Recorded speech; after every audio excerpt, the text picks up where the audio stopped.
বাংলাদেশে ভারতীয় দূতাবাসের উপর আক্রমণকারীদের অবিলম্বে গ্রেফতার করে শাস্তির ব্যবস্থা করতে হবে। বাঙালি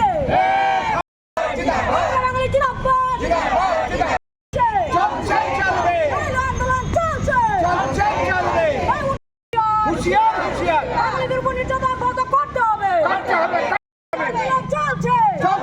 যে বিক্ষোভ আপনারা জানেন, গত 1 বছর ধরে আমাদের দেশে অনুপ্রবেশকারী ইস্যুর উপর কী ধরনের বাঙালির সারা রাজ্যে বিভিন্ন জায়গায় জায়গায় নির্যাতন চলছে। একই পরিস্থিতি আমাদের পাশের রাষ্ট্র বাংলাদেশ গত 2024-এর 5ই আগস্ট হাসিনা সরকারের পতনের পর থেকে আজ অবধি সংখ্যালঘু বাঙালি থেকে শুরু করে, হিন্দু বাঙালি থেকে শুরু করে আরও যারা ধর্মীয় সংখ্যালঘু যারা রয়েছে তাদের উপর কী ধরনের নির্যাতন, প্রতিদিন প্রতি মুহূর্তে টর্চার হচ্ছে, মন্দির মানে গির্জা ভেঙে দেওয়া হচ্ছে, নারী ধর্ষণ হচ্ছে, দোকানপাট ভাঙচুর করা হচ্ছে, এইভাবে জীবন্ত পুড়িয়ে মারা হচ্ছে, ঘটনাগুলি ঘটে চলেছে।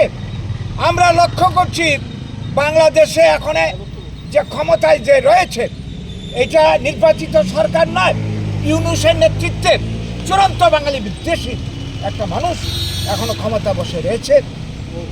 তারা নির্বাচন ডিক্লেয়ার করেছে সেই দেশের ফেব্রুয়ারি মাসে, এটা তাদের দেশের ব্যাপার হলেও এই নির্বাচনকে কেন্দ্র করে আমরা আজকে যেটা লক্ষ্য করছি, বাঙালি হিন্দু সহ সংখ্যালঘুদের উপর সাংঘাতিক আক্রমণ আসছে। রবীন্দ্রনাথ ঠাকুর যেমন আমার এই দেশে আক্রান্ত, বাংলাদেশেও রবীন্দ্রনাথ ঠাকুর আক্রান্ত, মানে তার স্ট্যাচু, তার কীর্তিকলাপের উপর আঘাত আসছে।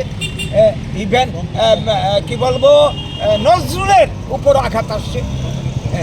এইভাবে তাদের যে সাংস্কৃতিক কেন্দ্রগুলি রয়েছে, 96 একটা বিখ্যাত সাংস্কৃতিক চর্চা কেন্দ্র বাংলাদেশে, তার উপর আঘাত এসছে। আমাদের দূতাবাস আক্রান্ত হয়ে গেছে গত 2-3 দিন আগে, এবং অনবরত ভারত বিদ্বেষী জিগির এখানে চলছে। এতে কি হচ্ছে, আক্রান্ত যারা হচ্ছে তারা কিন্তু আমাদের আত্মীয় স্বজন, তাহলে ওই দেশেও আমাদের জায়গা নেই, এই দেশেও আমাদের জায়গা নেই, এটা কতদিন চলবে? এই অবস্থার হাত থেকে আজকে বাংলাদেশের হিন্দু বাঙালিদেরকে বা অন্য যারা সংখ্যালঘু রক্ষা করার জন্য ভারতের একটা দায় রয়েছে, দায়িত্ব রয়েছে। বাংলাদেশ সৃষ্টি হয়েছে ভারতের কল্যাণে, আজকে ভারতবর্ষী বিরোধী জিগির চলছে এবং হিন্দুরা বা অন্যরা নির্যাতিত হচ্ছে। এর জন্য ভারত চুপ করে বসে থাকতে পারে না। আমরা ভারত সরকারের কাছে আবেদন করছি, আন্তর্জাতিক চাপ সৃষ্টি করা হোক, ভারতের নেতৃত্বে এই পরিবেশটা তৈরি করুক ভারত, এবং ভারতের যতগুলি রাজনৈতিক দল রয়েছে, বিরোধী দল, শাসক থেকে শুরু করে সবাই মিলে একটা ঐক্যমতের ভিত্তিতে আমাদের একটা সারা পৃথিবী জুড়ে একটা প্রচার করতে হবে ওইখানকার বাঙালিদেরকে রক্ষা করার জন্য, সংখ্যালঘুদেরকে রক্ষা করার জন্য। এই দাবি আমরা করছি। এবং যারা এই ধরনের কাজে যুক্ত, আজকে এই গত 1-1.5 বছরে কত লোক মানে বাঙালি সহ বাংলাদেশে ক্ষতিগ্রস্ত হয়েছে, কোনো অপরাধের বিচার নেই, তাদেরকে বিচারের আওতায় আনতে হবে, গ্রেপ্তার করতে হবে।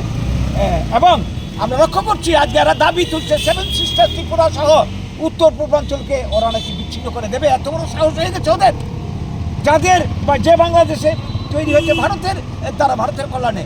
আজকে এই পুরো ইতিহাস ভুলে এরা এত বড় মির্জাপুর বিশ্বাসঘাতকের ভূমিকা নিয়েছে, ভারতকে ভেঙে দেবে, ভারতকে কেটে দেবে, এবং উগ্রপন্থীদেরকে মদত দিচ্ছে। উত্তর পূর্বাঞ্চলের যত উগ্রপন্থী যারা আছে, যারা ত্রিপুরার শান্তি বিঘ্নিত করছে, উত্তর পূর্বাঞ্চলের শান্তি বিঘ্নিত করছে, আমাদের বাঙালিদের ধন জীবন ছিনিয়ে নিচ্ছে। কাজেই এই মদত যারা দিচ্ছে তারা আমাদের শত্রু, ভারতবর্ষের শত্রু, বাঙালির শত্রু।